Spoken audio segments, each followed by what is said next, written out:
저는 반복되는 그런 자리는 아마도 설교 준비할 때인 것 같습니다. 설교 준비할 때 바다에 던져질 때가 정말 많아요. 주시지 않으면 이게 정말 잠을 이루지를 못해요. 아무것도 먹지를 못해요. 뭐 지금도 어제도 또 지난 한 주간도 특히나 특세 말씀을 계속 준비하고 전하다 보니까 이게 매일 주일 말씀을 준비하다 보니까 어제 특히나 또 바다에 던져진 것 같은 그런 느낌을 가졌던 것 같습니다. 그때마다 하나님이 큰 물고기를 저를 위해서 예비해 주시죠. 그래서 물고기 같은 메시지가 저를 꽝 하고 삼키는 순간, 그때 저는 메시지를 준비해서 여러분들의 말씀을 전하는 것 같습니다. 때로는 이 설교가 고난 속에 처한 우리 교우들 누군가를 이 설교에 물고기 같은 설교가 꽝 하고 여러분들 삼킬 때가 있잖아요. 그래서 그 안에서 우리는 새로운 회복과 또 힘을 얻기도 하고 위로를 받기도 하죠. 이렇게 무언가가 전혀 생각지 못했고 그냥 던져졌는데 그 캄캄한 공간에서 뭔가가 예비해 있다는 것을 신뢰하고 사는 것과 그냥 사는 것과는 차이가 크겠죠. 오늘 말씀 처음 이렇게 시작합니다. 여호와께서 이미 큰 물고기를 예비하사. 참 놀라운 거죠. 저 수면 위에 있는 건 우리 눈에 보이는 거지만 수면 아래에 있는 건 아무것도 보이지 않고 누가 조종할 수 있는 게 아닙니다. 조금치도 인간의 개입이 있을 수 있는 것이 아니죠. 근데 위에서는 막 난리가, 제비도 뽑았다가 또 그 뽑힌 요나하고 선원들하고 대화도 했죠. 그러다가 나를 들어 바다에 던져라 라고 처음으로 자기 책임을 인정하는 요나의 발언으로 던졌잖아요. 근데 그 찰나에 탁 하고 큰 물고기가 준비되어 있었다는 겁니다. 그걸 누가 준비했느냐? 하나님이 하셨다는 거죠. 큰 물고기가 짠 하고 나타났어요. 요나가 바다에 던져진 순간에. 그걸 하나님이 예비하셨다. 우연이 아니고 하나님이 큰 물고기를 미리 예비했다 이겁니다. 요나서에는 유독 큰이라고 하는 히브리어로 가드라고 하는 큰, 이 단어가 반복이 됩니다. 큰 도시, 큰 바람, 또 큰 물고기, 다 큰이라고 하는 형용사를 붙여 씁니다. 큰 도시 니느웨는 하나님이 요나에게 가라고 하신 방향, 디렉션이었고, 큰 바람은 그렇게 피해 도망 다니는 요나, 그 요나의 길을 멈추게 한 게 큰 바람이고, 큰 물고기는 그러다 꽉 잡혀가지고 바다에 던져진 꼼짝없이 죽을 수 있는 찰나에, 백발백중 죽을 수밖에 없는 그 찰나에 짠하고 나타나 준 게 큰 물고기죠. 모두 다 하나님이 예비해 주셨습니다. 이 예비라고 하는 말은 히브리어로 마나, 영어로는 provide인데 3번 더 요나서에 반복이 됩니다. 이 마나, 예비했다는 것. 요나서 4장 6절에 보면 하나님 여호와께서 박넝쿨을 예비하사. 이때도 예비죠. 또 4장 7절에 하나님이 벌레를 예비하사. 이것도 예비입니다. 또 그 다음은 4장 8절에 해가 뜰 때 하나님이 뜨거운 동풍을 예비하사. 뭐뭐 예비했죠? 박넝쿨. 그 다음에 혹시 잘까봐 내가 물어보는 거예요. 이게 대답. 박넝쿨, 그 다음에 벌레, 동풍, 그죠? 그리고 오늘 큰 물고기. 4번 마나라고 하는 이 단어를 사용해서 하나님이 예비했다. 근데 신기한 거는 이 마나라고 하는, 그러니까 예비했다라고 하는 건 우리도 이제 새 학기 되면 우리 자녀들 막 학교 갈 준비하잖아요. 뭐 학용품도 사고 또 책도 구입하고 옷도 구입하고. 근데 그런 예비가 아니에요. 이거는 성경에서 하나님에게만 써요. 그러니까 주어가 하나님일 때만 만화, 예비가 되는 거예요. 그러니까 하나님만이 예비할 수 있는 거예요. 우리는 예비할 수 없는 것들이에요. 이거는 지금 요나는 스스로 예비는커녕 삶을 포기하는 순간이잖아요. 뭘 예비하겠습니까? 오기를 부리다가 그 꼴이 되었는데 그런 요나이기까지 꼴 좋다, 그렇게 해도 싼데, 그런 요나이기까지 하나님 포기하지 않으시고 큰 물고기를 예비해 주셨다는 거죠. 하나님 여러분들을 위해서도 예비해 주실 줄로 믿습니다. 그걸 잊지 마시고 사시자는 거죠. 하나님이 나를 위해 예비하셨다라고 하는 이 사실을 인지하고 마음에 품고 신뢰하며 살아가는 인생과 그냥 막 살아가는 인생과는 차이가 있다는 거예요. 하나님이 예비하실 거라는 것을 인지하는 사람과 내가 준비하고 예비하는 거가 최고인 사람과도 차이가 있다는 겁니다. 하나님이 이렇게 예비해 주십니다.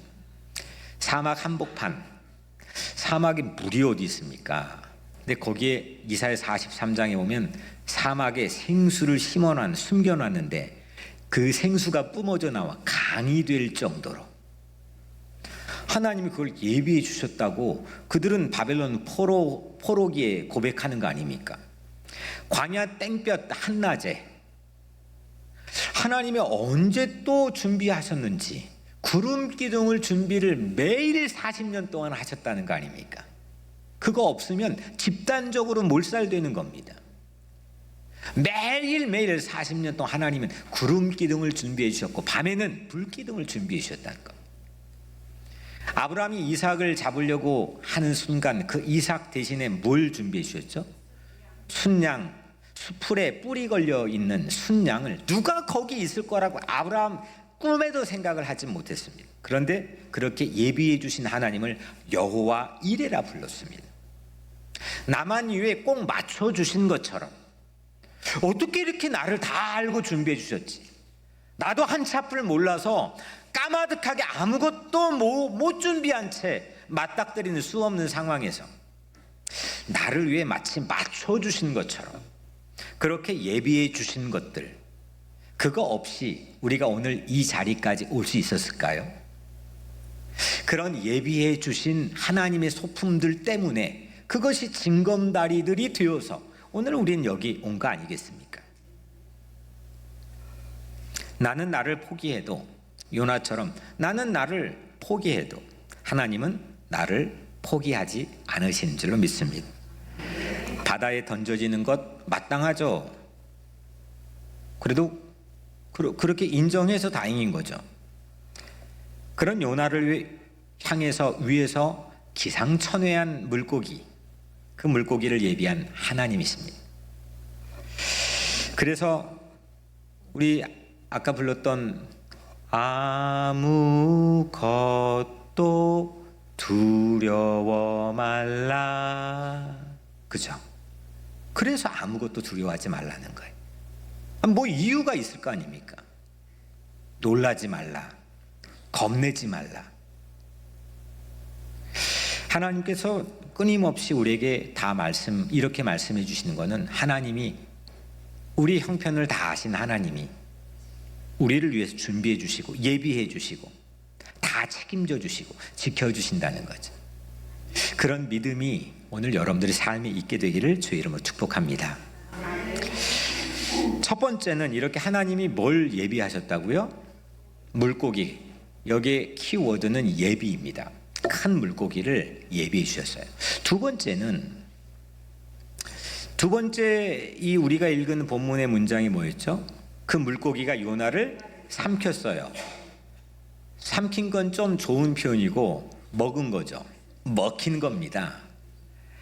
그리고 요나는 사흘 밤낮을 어디에 있었어요? 물고기 뱃속. 오늘의 키워드입니다. 물고기 뱃속에 있었습니다. 첫 번째 대지에서 이 첫 번째 문장에 우리가 함께 살펴본 거는 하나님 큰 물고기를 예비해서 요나를 기가 막힌 타이밍에 살려줬다는 거 아닙니까? 구해줬다는 거죠. 마치 구조선처럼 득달같이 달려와서 그 타이밍에 입을 벌리고 요나를 삼켜줬다는 겁니다. 근데 그 요나가 그래서 먹혀가지고 들어간 물고기 뱃속, 그 정체가 뭐냐는 겁니다. 뭘까요? 오늘 두 번째 문장의 말씀이 요나를 삼키게 하셨으므로 요나가 밤낮 3일을 물고기 뱃속에 있느니라. 큰 물고기가 요나를 삼켰고요. 그러니까 요나는 물고기에게 먹혔고요. 그러면 요나는 그 안에서 골든 타임이 얼마나 남았을까요? 우선 먹힌 순간까지 살았을지 안 살았을지는 모르지만 여튼 먹혔단 말이에요. 들어갔어요. 과연 그 안에서 구조되는데 마지막 필요한 그 골든 타임이 얼마나 요나에게 남았을까요? 사흘 밤낮 동안 있었다 그랬는데 그 물고기 뱃속은 어떤 곳일까요? 피노키오라고 하는 동화를 보면은 피노키오 할아버지가 그 안에 들어갔나요? 고래 뱃속에? 그랬나요? 네. 여튼 그 어릴 때 읽었던 동화책에 그림이 하나가 인상 깊게 남아 있는데 그 안에 그 피노키오를 만든 할아버지가 촛불을 켜놓고 아주 로맨틱한 분위기에서 있는 그림이 인상 깊게 남아 있습니다. 그런 것 같은 곳일까요? 물고기 요나가 들어간 물고기 뱃속은 어떤 곳일까요? 우선 구해줬고 살려줬고, 우리가 뮤지컬 그때 가서 요나라는 뮤지컬도 봤지만은 큰 물고기가 막 공중에 그 뮤지컬 보는 장소에 떠다녔단 말이에요. 그 키 포인트라는 거 아닙니까? 그 사람들이 그 만든 연출자들도 고마운 거라고는 인상이 우리에게는 있는 거죠. 3일 후에 요나는 끝내 아무 이상 없이 나왔다라고 하는 이 부분이 한 사람 에디슨을 또다시금 시도할 수 있게 만들었던 주요 원인이었다면 단순히 거기에 머문 것일까요? 바다에서 건져준 구조선 같기만 한 것일까요? 당사자인 요나의 입장에서는 그 물고기 뱃속이 어떤 곳이었을까요? 하나님은 그 물고기 뱃속을 어떻게 이해하면서 요나에게 그 물고기 뱃속에 있게 했을까요? 에디슨처럼 생각했을까요? 그런데 사실 그렇지 않습니다. 요나는 그 물고기 뱃속을 2장 2절에서 이렇게 표현합니다. 스올의 뱃속. 스올이 어떤 곳인지는 아시죠? 스올은 음부, 지옥. 여러분들 가진 성경 아래 하단에 조그만한 글씨로 음부, 지옥 이렇게 성경에 따라 쓰여 있습니다. 죽음의 장소입니다. 심판의 장소입니다. 요나서 2장 6절엔 요나가 그 물고기 뱃속에서 이렇게 이야기합니다. 내가 산의 뿌리까지 내려갔사오며. 산의 뿌리, 산이 위로 있는 모양도 있지만 산이 아래로 있는 산의 뿌리가 바다에 해저 저 깊은 심연까지 뻗어 있는데 그 뿌리까지 내려갔다는 거예요. 그리고 땅이 그 빗장으로 나를 오랫도록 막았사오니 나갈 수가 없는 겁니다. 이거는 갇혀 있는 겁니다. 옴짝달싹할 수가 없습니다.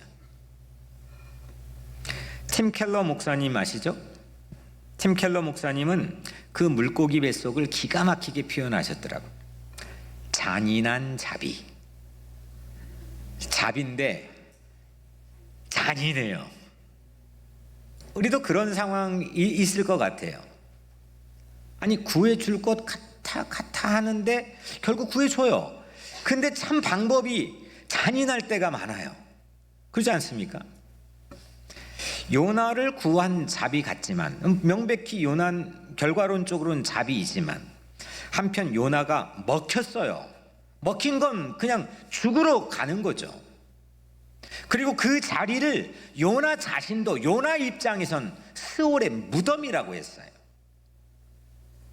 잔인한 자비인 거죠. 물고기가 요나를 먹은 것은 이건 사실 이 신학자들 가운데 팽팽합니다. 이 두 가지. 근데 대부분 사람들의 인상은 첫 번째 되지만 생각을 하죠. 물고기 뱃속 고마운 거죠. 구조선 같은 거죠. 막 그 사이렌 울리면 와서 기가 막히게 나를 도와줘 버리는. 근데 이건 구조의 행동이면서도 동시에 어떤 신학자는 이렇게 표현했어요. 살해. 먹은 거예요. 죽이는 거예요. 삼킨다는 건 신약의 바울이 반복해 사용한 용어 중에서도 삼킨바 되었다는 거 아닙니까?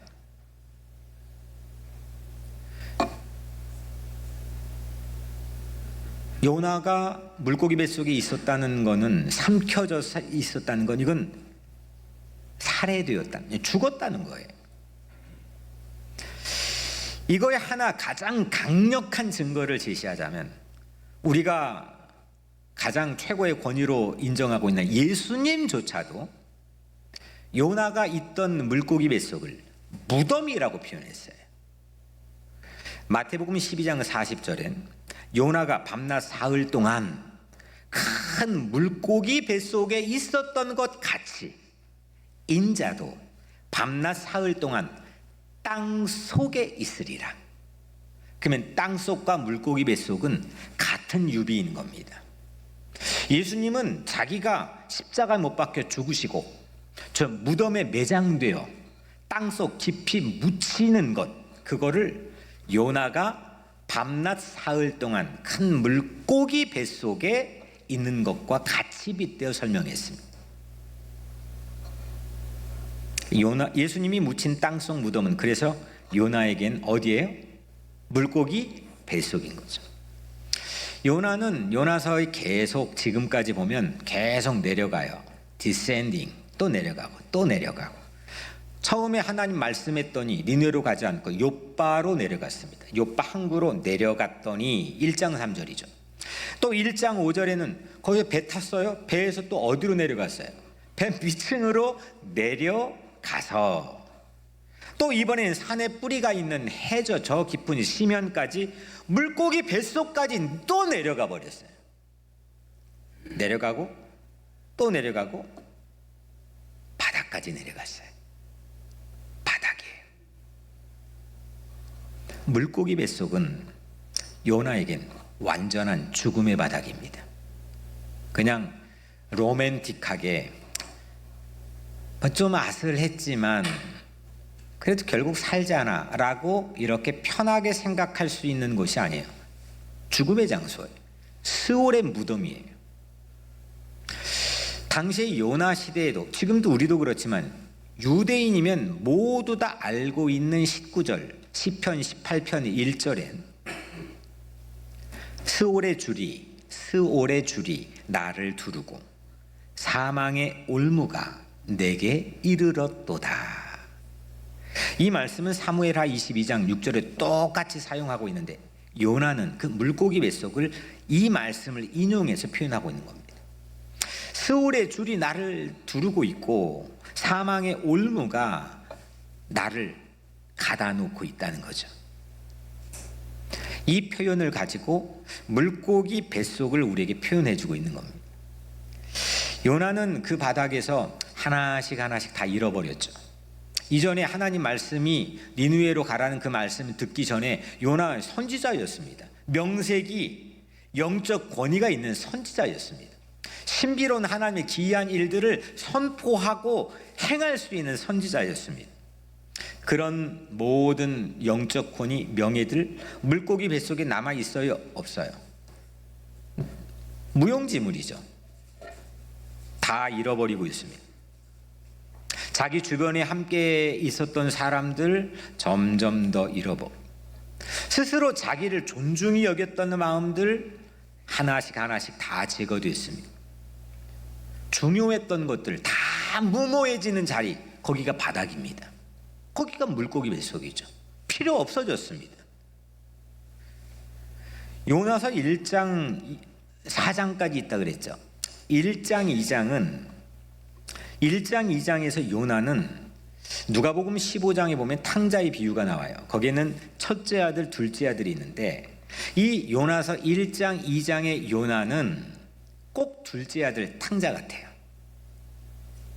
나중에 제가 또 다시 말씀드리겠지만 요나서 3장, 4장에 나오는 요나는 근데 좀 달라요.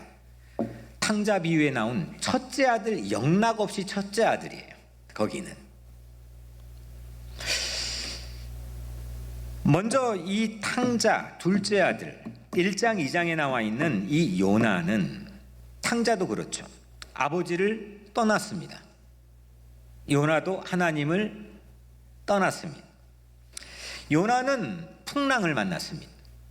탕자는 떠난 곳에 큰 흉년을 만났습니다. 요나는 물고기 뱃속에 들어갔습니다. 탕자는 돼지 우리에 있었습니다.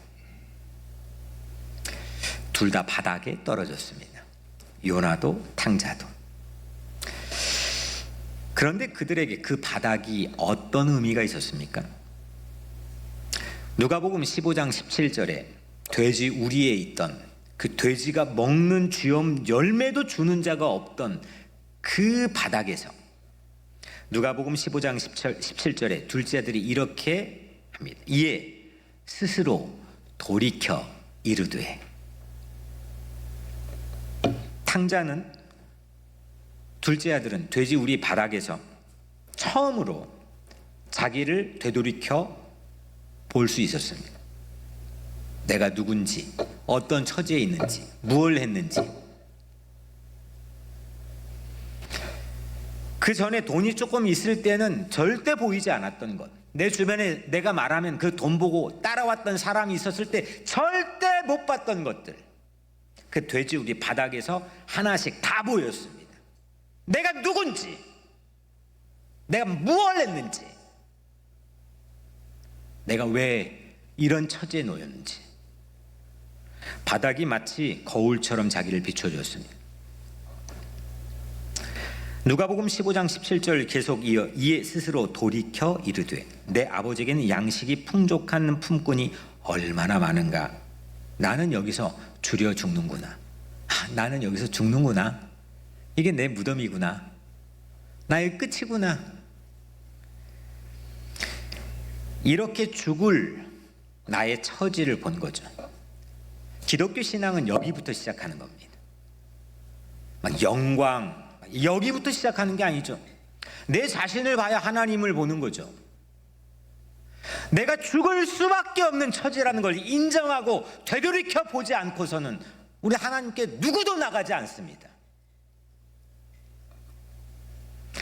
탕자에게 돼지우리는 바닥이었고 무덤이었던 거죠. 돼지우리가 무덤이 될 거라고 꿈에도 생각은 못했겠죠. 그런데 바로 그 바닥이요, 탕자에게 생각의 뜀틀이 되었습니다. 그 다음 누가복음 15장 18, 19절을 보면 아버지께서 가서 이르기를 아버지 내가 하늘과 아버지께 죄를 지었사오니 지금부터는 아버지의 아들이라 일컬음을 감당하지 못하겠나이다. 나를 품꾼의 하나로 보소서 하리라. 그 바닥에서야 비로소 처음으로 아버지를 생각했어요. 일어나 아버지께 가는 생각을 미처 해본 적 없던 탕자가 그 바닥에, 돼지 우리의 바닥에서 처음으로 아버지 생각했어요. 그리고 아버지에게 가겠다는 결심을 갖게 된, 생각의 뜀틀을 갖게 된 거죠. 그 바닥이 아니었으면 하지 못했을 생각이었을 거요. 여러분들은 어떻습니까? 그래서 바닥은 수렁이 아니고 생각이 뜀틀이 되었어요. 우리도 바닥에서 하나님 생각했으면 좋겠어요. 하나님을 생각할 수 있는 바닥이라면 세상에 무작정 나에게 덤벼들어 나를 감옥처럼 무덤처럼 가둬버리는 그 이 땅에 우리에게 도전해오는 고난들, 바닥들을 생각의 뜀틀의 공간으로 하나님이 사용하신다는 걸 우리가 꼭 기억하기를 축원합니다. 우리가 처한 다양한 바닥들이 있죠. 뭐 집에 가면 집구석이 바닥일 때도 있죠. 직장에 가면 이 직장이 나는 언제까지 여기 일해야 되나, 이게 직장이 그냥 바닥일 때가 있죠. 애새끼들을 보면, 죄송합니다 애새끼들이라고 해서, 예. 자녀들을 보면 이 자녀들이 이게 진짜 바닥일 때가 있죠. 그냥 모든 게 바닥일 때도 있죠. 내 육신이 바닥일 때도 있죠. 다양한 바닥 속에 우리는 사는 것 같아요. 여러분들 바닥을 어떻게 해석합니까? 언젠가 하나님이 뽀빠이를 보내줘가지고 올리브인 나를 구해주는 그런 구조선으로만 우리는 생각하고 있습니까? 바닥을? 그 물고기 뱃속은 나에게는 어떤 의미입니까?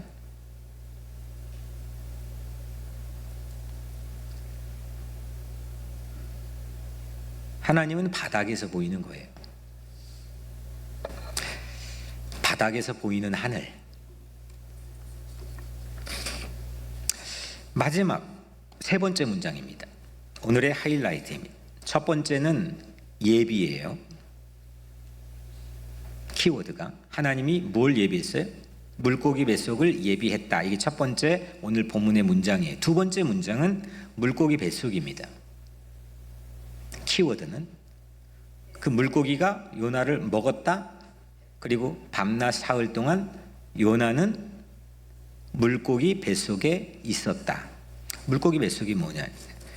마지막 세 번째 2장 1절 우리 가진 성경으로는 세 번째는 요나는 물고기 뱃속에서 기도했다. 기도드렸다.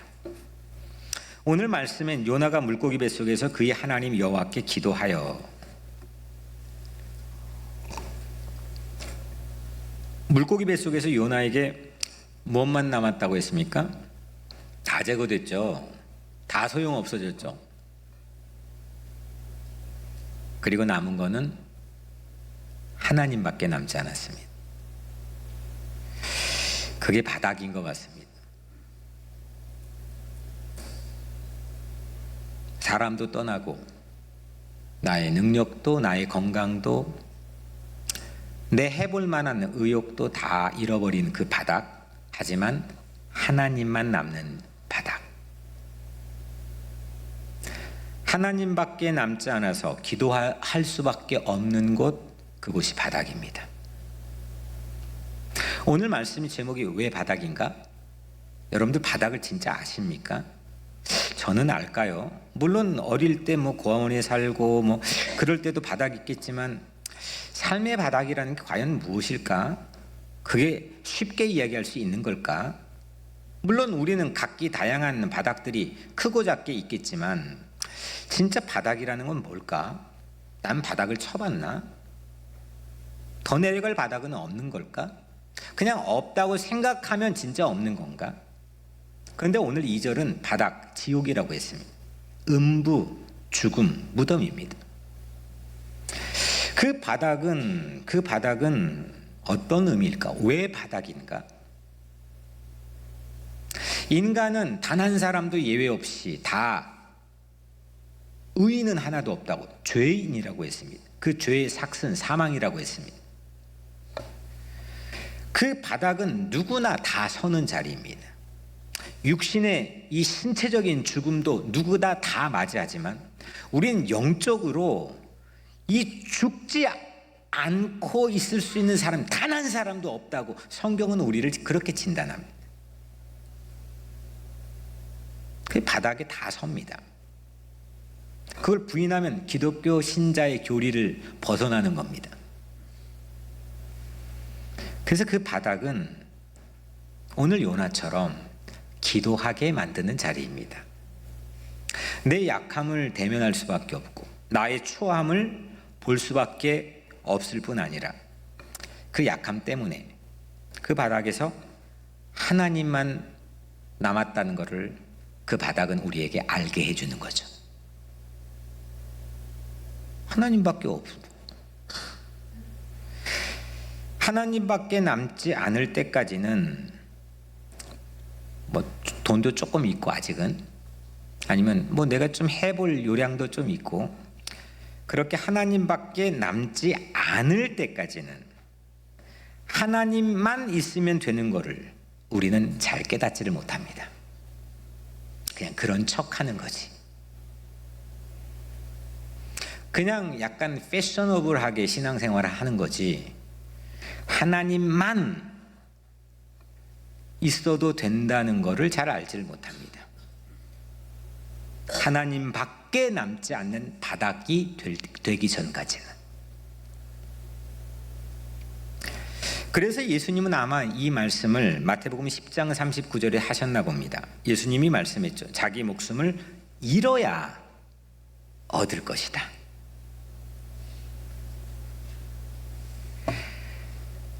스올의 무덤의 바닥에 진짜 그 자리가 뭔지를 있어봐야 얻을 것이다. 요나가 지금 처해 있는 바닥에서든지 아니면 신앙적인 차원에서든지 쭉 내려갔겠죠. 신앙이 다 바닥을 쳤겠죠. 근데 다시 올라가기 위해서는 이렇게 바닥에 내려가야만 했다는 것을 보여주는 겁니다. 올라가는 길은 내려가는 것이었어요. 은혜를 배우는 곳은 바닥이었습니다. 하나님 밖에 남지 않아 하나님 앞에 항복할 수 있는 곳은 바닥이었습니다. 바닥에 내려갔을 때, 내 인생이 난파되었을 때, 그때서야 하나님을 따르는 법을 우리도 요나도 배우기 시작할 수 있습니다. 제가 작년 여름 동생 데리고 일산인 국립암센터에 거의 살다시피 했지 않습니까? 근데 거기 엘리베이터를 타는데 한 암 환자가 아마 거의 피골이 상접해 있는 한 환자가 제게 했던 말입니다. 천국에는 암이 생명을 구해준 사람이 가득해요. 뭔 말인지 잘 모르겠죠? 천국에는 암이 살려준, 암이 생명을 준 사람이 암 때문에 천국에 온 사람이 거기는 가득하다. 이 땅에서는 거꾸로죠. 암 때문에 죽은 사람이 사망률 넘버 1, 2예요. 천국에는 바닥 때문에, 암 때문에, 내가 지지리도 고생했던 것 때문에, 지긋지긋했던 것 때문에 하나님 붙잡고 하나님께 기도하고 하나님 신뢰하며 천국에 간 사람, 천국에 가득하다는 얘기입니다. 맞는 얘기죠. 이 땅에서 좀 해볼 요량으로 힘께나 쓰는 사람들, 또 근사하게 보이는 사람, 매력적으로 보이는 사람 다 좋죠. 하지만 성경에 예수님이 사용하는 비유 가운데서는 부자와 거지의 나사로의 비유에 단적으로 우리에게 보여주시지만 이 땅에 보여진 모습이 그대로 천국에 올라가는 게 아니라고 예수님은 우리에게 보여주지 않았습니까?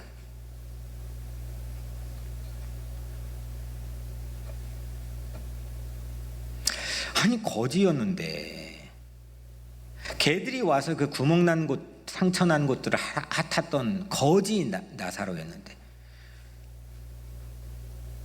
그 사람은 천국에 가 있고 부자였는데 그 사람 지옥에 가 있다는 겁니다.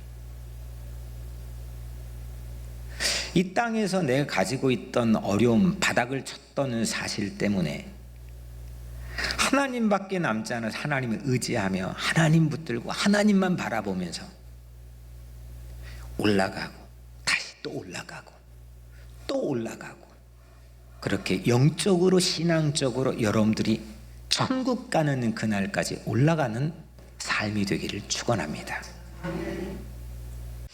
요나가 니느웨에 가려고 하지 않았지만 안 왔죠. 도망갔죠. 결국 물고기 뱃속에 왔죠. 근데 물고기 뱃속에 이제 내려와서야 니느웨가 내 안에 있다는 것을 그때서야 알게 되지 않았습니까?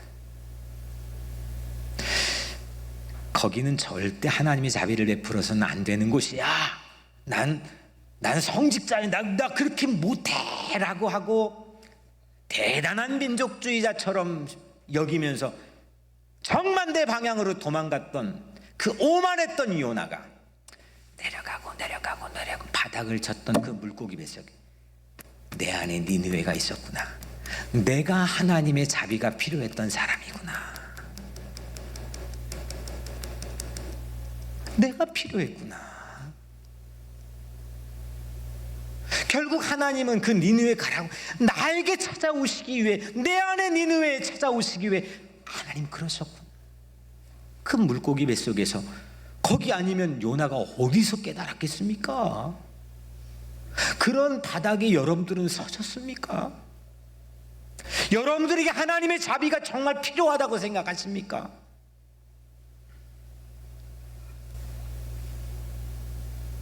내가 가장 하나님의 자비가 필요한 사람이라는 걸 거기서 알게 되는 거죠. 그 사람이 다시 막 물고기가 토해가지고 육지에 나오고 막 그런 것만 우리는 주목하고 있는데, 그건 하등 이 물고기가 무슨 종류냐, 향유 고래냐, 뭐 상어 고래냐, 거의 대부분 상어, 그런 것 그게 뭐 중요한 겁니까? 이 말씀이 쓰여 있는 건 오늘 우리의 삶에 여전히 살아 역사하셔서 적용하여 움직이고 역사하시게 하는 하나님의 말씀이기 때문에 우리 말씀을 보는 거 아닙니까? 이게 있냐 없냐, 그거 어떻게 거기 살았냐, 이 안에 있는 원리 캐리그마를 우리는 받아야죠.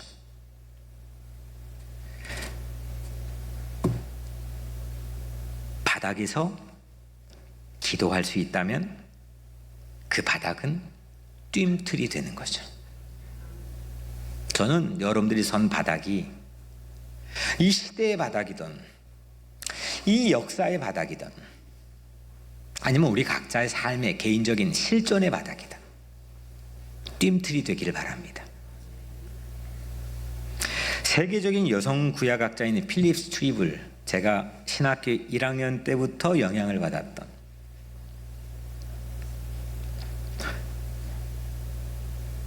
이 세계적인 여성 구약학자인 필립 스트리블 교수는 이 물고기 뱃속을 전혀 새롭게 해석했더라고요. 이 뱃속이 히브리어로 무에인데 뱃속으로 해석해 있잖아요, 대부분. 그 영어 성경에 보면 belly, 창자, 뱃속. 대체적으로 이렇게 번역합니다. 이것도 맞습니다. 이게 맞습니다. 하지만 이 교수는 다른 의미인 이 무예의 다른 의미인 여성의 자궁과 같은 기관으로 번역을 했습니다. 이유는 몇 가지가 있지만 한 가지만 제시하자면, 실제 1장 17절에 물고기 뱃속이 나오고 2장 1절에도 물고기 뱃속이 나오는데 한글 똑같잖아요. 영어도 벨리 똑같습니다. 그런데 원문은 완전 다릅니다. 1장에는 남성 명사, 좀 제가 죄송합니다. 이런 말 잘 안 해요. 문법적으로 남성 명사로 쓰여 있고 2장 1절에는 갑자기 이유도 없이 여성 명사로 바뀌어요. 똑같은 물고기 뱃속인데 밤낮 사흘을 무덤처럼 갇혀있던 그 시간엔 남성 명사예요. 근데 기도하기 시작하는 그 물고기 뱃속을 여성 명사로 바꿔놨어요. 생명을 품고 잉태하는 거룩한 자궁, 생명이 나오는 곳이 그 어머니 자궁 아닙니까? 물고기 뱃속이 마치 그것 같았다는 거죠. 하나님은 요나를 물고기 뱃속에 새롭게 이렇게 새로운 생명으로, 새로운 삶으로 빚어 가시는 거 아니겠습니까? 도망가고 피하고 막 그냥 그렇게 내려가고 또 내려가고 계속 내려가고, 나이도 들어 내려가고 뭣도 잃어버려 내려가고 유신도 명예도 다 내려가는 그 사람에서 다시금 기도하고 올라가고 기도하고 올라가고 올라가는 사람으로 그 물고기 뱃속에 바꿔주신 자궁이라는 겁니다.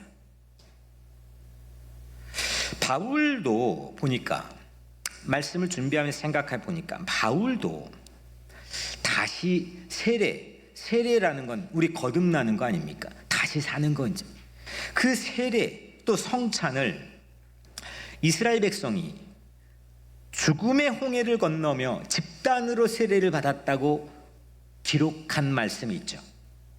고린도전서, 우리 조상들이 다 구름 아래에 있고 바다 가운데로 지나며, 홍해입니다. 모세에게 속하여 다 구름과 바다에서 세례를 받고 다 같은 신령한 음식을 먹으며 다 같은 음료를 마셨으니, 대단한 파워풀한 고백입니다. 고린도전서 10장 1절 2절 3절이죠. 홍해를 건넜던 그 사건을 죽음으로 본 겁니다. 물에게 삼켜지는 사건, 죽을 수밖에 없는 처지였던 그 사건, 그들은 죽었던 겁니다. 그걸 지나오며 전혀 새로운 생명으로 다시 나온 겁니다. 바닥에 있다고 여러분들 좌절하지 맙시다. 바닥에 있다고 포기하지 맙시다.